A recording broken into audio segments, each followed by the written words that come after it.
Hai, Assalamualaikum dan salam sejahtera. Bertemu kita lagi dalam channel Cikgu Jamali. Kali ini dalam subjek Reka Bentuk dan Teknologi Tahun 5 Sekolah Rendah Kebangsaan.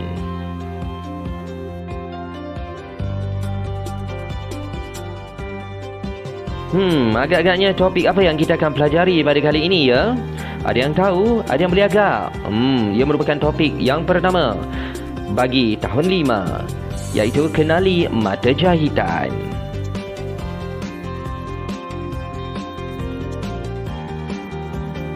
Kenapa agaknya ya kita perlu pelajari topik ini? Lelaki perlu belajar ke? Semestinya, tidak kira golongan, murid-murid dapat mengenal pasti jenis jahitan tangan dengan betul. Itu merupakan objektif pembelajaran bagi topik ini.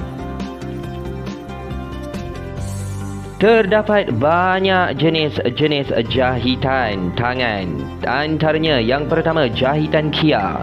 Ia digunakan ketika hendak memulakan atau mematikan jahitan dan biasanya digunakan sebagai jahitan tetap. Digunakan untuk menjahit jahitan kelin yang meretas serta menggantikan mesin jahit. Boleh tengok tu contohnya.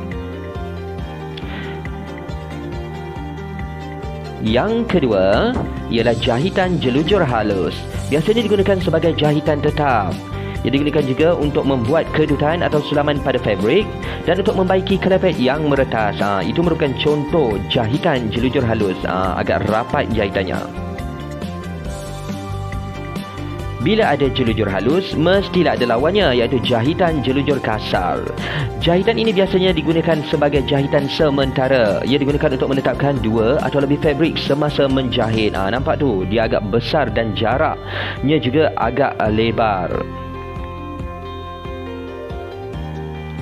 Yang keempat ialah jahitan insang pari. Ia biasa digunakan sebagai jahitan tetap, digunakan untuk mengemaskan bahagian tepi fabrik.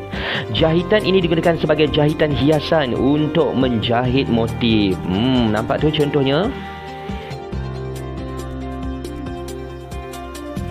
Yang kelima pula ialah jahitan sembat. Jahitan ini biasanya digunakan sebagai jahitan tetap, digunakan untuk menjahit bahagian kelepet atau bahan hiasan. Nampak tu jahitannya agak rapat dan memang cantiklah kalau kita nak buat jahitan hiasan tu. Pernah tengok yang bunga-bunga? Orang gunakan daripada jahitan. Seterusnya, yang terakhir ialah jahitan silang pangkar. Jahitan ini biasanya digunakan sebagai jahitan tetap.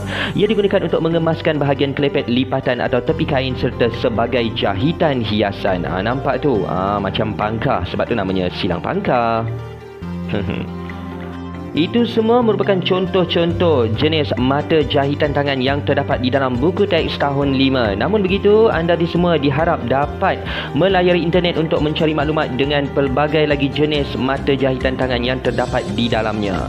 Okey, akhir kata daripada saya, selamat mengulang kaji. Sekiranya ilmu ini bermanfaat, jangan lupa subscribe channel Cikgu Jamali.